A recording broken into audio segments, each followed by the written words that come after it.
I'm Jennifer Kozel, and today we are going to discuss testing for Tritrichomonas fetus in bulls, commonly known as trick testing. I have no conflicts of interest to disclose. We will begin by properly restraining the bull in the chute to minimize risk of injury to animal or veterinarian. Next, the preputial hairs should be trimmed. The scissors that are used to trim should be wiped of organic material and placed in chlorhexidine in between bulls to prevent cross-contamination. A paper towel can be used to wipe off any organic material to prevent contamination.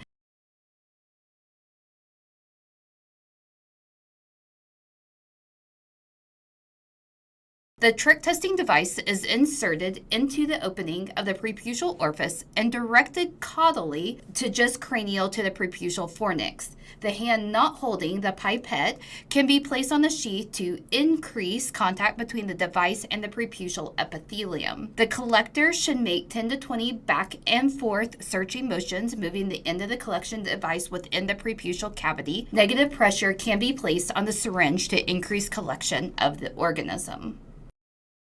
The collection device is carefully removed from the preputial cavity. Next, the device is carefully placed in the collection media.